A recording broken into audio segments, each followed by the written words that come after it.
وادی کشمیر کے ممتاز شاعر رحمان راہی کے متعلق شمیم احمد شمیم کا لکھا ہوا مضمون رحمان راہی اخبار آئینہ میں چھپا تھا، پیش خدمت ہے۔ راہی واضح پورہ کی پیداوار ہے اور ان ساری اچھی بری روایات کا وارث جو سری نگر کے اس علاقے کو دوسرے علاقوں سے ممز کرتی ہے۔ راہی اس محلے کی گلیوں میں پلا بڑا اور ہوشیار عمر کو پہنچا۔ اس نے 1942 میں سری نگر پرتاپ کالج میں داخلہ لیا۔ اس سے پہلے وہ اسلامیہ اسکول سری نگر میں زیر تعلیم رہا تھا، جہاں علامہ مشرق کی بانگ درا راہی کے لیے بائبل بن گئی تھی۔ راہی نے اس سال پہلی بار پکچر ہاؤس کی سیر کی، اور جب وہ مس مہتاب والی فلم پرک کے لیے 4 آنے کا ٹکٹ خریدنے کے لیے بکنگ آفس کے سامنے کھڑا ہوا تو کسی ستم ظریف نے اس کے ساتھ کچھ ترقی پسندانہ قسم کا مذاق کیا۔ راہی چونکا اور اسے محسوس ہوا کہ کتاب پڑھنا برحق، لیکن یہ جو زندگی کی دوسری حقیقتیں ہے، کچھ ان سے بھی استفادہ ضروری ہے۔ حالانکہ راہی کتابوں کی دنیا میں رہ کر بھی اس مادی دنیا کا گیان حاصل کرنے میں لگ گیا، اور ممکن تھا کہ راہی اپنے کالج کے زمانے میں ہی بہت کچھ حاصل کر لیتا، لیکن اسی زمانے میں اس کی شادی ہو گئی اور اس طرح اس کی تعلیم کا سلسلہ عارضی طور پر منقطع ہو گیا۔ شادی کے بعد راہی لاپتہ ہو گیا۔ دوستوں نے فاتحہ پڑھا، جانکاروں نے ایک آدھ بار یاد کر کے فراموش کر ڈالا، اور اس طرح بات آئی گئی ہو گئی۔ لیکن ایک دن یہ خبر اڑتے اڑتے سب جانکاروں تک پہنچ گئی کہ راہی بٹھنڈا کے راستے سے منزل مقصود یعنی کہ BA تک پہنچ گیا ہے۔ عجب کلا بازی تھی جو راہی نے کھائی، اور اس طرح اس کی ادھوری تعلیم کسی حد تک مکمل ہو گئی۔ لیکن راہی کی کہانی کلچرل کانگریس کے زمانے سے زیادہ تہدار اور رنگ برنگی بنتی ہے۔ یہ 1949 یعنی کہ 1949 کی بات ہے، جب راہی نے اپنی زندگی میں پہلی بار کشمیری غزل لکھی، اور دینا ناتھ نادم نے اس نئی پنچے کو کشمیری زبان کی والواسی میں پھنستے دیکھ کر گلا پھاڑ کر داد دی۔ کچھ دیر تک کشمیری زبان میں غزلیں اور کچھ غیر معروف سی نظمیں لکھنے کے بعد راہی نے کلچرل کانگریس کی صفوں میں اپنی اہمیت کا لوہا منوا لیا اور کلچرل جوڑ توڑ میں لگ گیا۔ ہندی کا نقاد وشودیان سنگھ چوہان اس وقت کمیونسٹ قسم کی ادیبوں کی خالص مارکسی اور لینن وادی تنقید سے ہراساں پریشان کر رہا تھا۔ چوہان سری نگر میں ادیبوں کی شیرازہ بندی کے لیے رضاکارانہ طور پر غربت اور اسرت کی زندگی گزار رہا تھا۔ اس کا خیال تھا کہ وہ اپنے نقادانہ پس منظر کی مدد سے یہاں کے کبوتروں کو ایک عقلی اور منطقی نقطۂ نظر دینے میں کامیاب ہو سکے گا، لیکن مقامی نو آموز بھی اس بات کی قسم کھائے بیٹھے تھے کہ ہلئی نو ڈلئی نو پنہن چلئی نو۔ چونکہ چوہان کو کئی محفلوں میں مکی کھانا پڑی، راہی جو اقبالیات کے بعد ان کبوتروں سے نئی نئی بولیاں سن رہا تھا، خود بھی کچھ عجیب سا محسوس کر رہا تھا۔ کارل مارکس، کامریڈ لینن اور کامریڈ اسٹالن کے مقولے اس کی عقل کو متاثر تو کر رہے تھے، لیکن اس کا دل ان کی تائید کرنے سے قطعاً بیزار تھا۔ راہی نے چوہان کی نجی بات چیت میں چوہان سے اسی بیزاری کا اظہار کیا، اور ان دونوں نے مل کر ایک سازش کی کہ راہی نے ایک محفل میں اردو نظم موت اور شیرازہ پڑھی۔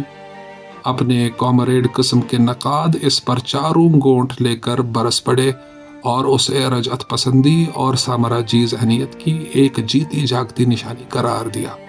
راہی ساری تنقید کے دوران چپ رہا۔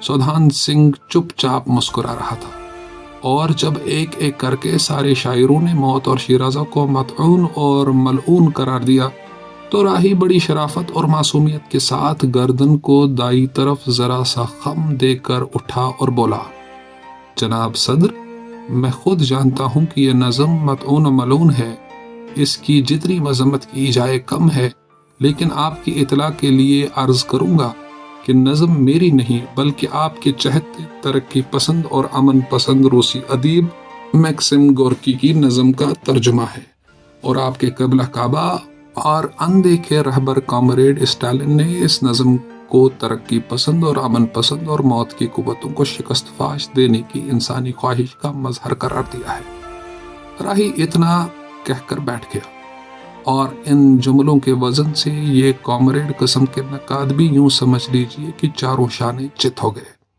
اور اس کے بعد انہوں نے کلچرل کانگریس کی ادبی میٹنگوں میں آنا چھوڑ دیا۔ دینا ناتھ نادم نے اس نئے پنچھی کو یوں پر پرزے نکالتے دیکھا تو اس کا ماتھا ٹھنکا، لیکن اب کیا ہو سکتا تھا؟ راہی ان کے مقابلے میں ایسے اکھاڑے میں اترا تھا جیسے کنگ کانگ کے مقابلے میں دارا سنگھ۔ راہی اب کونگ پوش کی محفلوں میں برابر شریک ہونے لگا۔ اس کے لکھے ہوئے گیت اس زمانے کے عوامی موسیقار محفلوں میں گاتے، اور یوں 1953 کا پرعشور زمانہ آ گیا۔ سری پرتاپ کالج کے ہال میں ایک مشاعرہ ہوا جس میں راہی نے ایک غزل پڑھی جس کا ایک مصرع کچھ یوں تھا: ونو کیا رہبرن ایمان بدلو۔ اشارہ شیخ صاحب کی طرف تھا۔ اس پر ہنگامہ ہوا۔ ایک طرف اردو کی فاقہ کش رباعی گو شاعر اختر زندانی راہی پر ٹوٹ پڑے، تو دوسری طرف ڈاکٹر محمد سلطان واٹ مائکروفون پر کود پڑے، لیکن اس احتجاج کے باوجود وہ پوری غزل سنانے میں کامیاب ہو گیا، اور اس طرح اس کی جرأت اور حقیقت پسندی کا شاہراہ ان حلقوں تک پہنچا جو 1953 کے واقعات کو رونما ہونے سے روکنے کے لیے دن رات ایک کر رہے تھے، اور انہوں نے راہی کی نہ صرف پیٹھ تھپ تھپائی بلکہ اسے سرکاری نوکری سے بھی نوازا۔ 1953 سے 1957 تک راہی برابر ترقی پسندوں سے منسلک رہا، لیکن 1957 میں جب بخشی غلام محمد نے صادق گروپ کا ناک میں دم کر دیا تو راہی بھی چپکے سے ترقی پسندوں کے حلقہ اثر سے آزاد ہو گیا، اور اب وہ نئے شکار کی تلاش میں چل پڑا۔ اس دوران اس کی نظموں کی کتاب نوروز صبا چھپ گئی۔ اب راہی کا مقصد تھا کہ اس کتاب کے لیے ساہتیہ اکیڈمی کا انعام حاصل کرنا، اور ظاہر ہے کہ حاکم وقت کی خوشنودی کے بغیر یہ انعام حاصل کرنا ناممکن تھا۔ دروغ برگردن راوی راہی کا نیا شکار بخشی غلام محمد تھے، جنہیں جانے کیوں کر راہی نے پھانسی لیا۔ انعام حاصل کرنے کے بعد راہی نے کچھ اور قلع بازیاں کھائی۔ یہ بخشی عبدالرشید رحمان غازی وغیرہ کے حلقہ اثر میں آ گیا۔ مائع مقدس کی تحریک میں اس نے کچھ اور کارنامے کیے۔ شیخ محمد عبداللہ کی رہائی کے بعد اس نے 1953 کی غزل پر لعنت بھیجی اور گوشہ نشینی اختیار کر لی۔ آخری خبر راہی کے بارے میں یہ ہے کہ وہ اپنی تنخواہ کا 3/4 حصہ انشورنس کی قسطوں میں خرچ کر رہا ہے، اور آج کل صبح کی نماز کے وقت اپنے محلے کی گرما گرم مسجد کے حمام میں مذہب اور سیاست پر عام لوگوں کے ساتھ بالکل عوامی طریقے پر رائے زنی کرتا ہے۔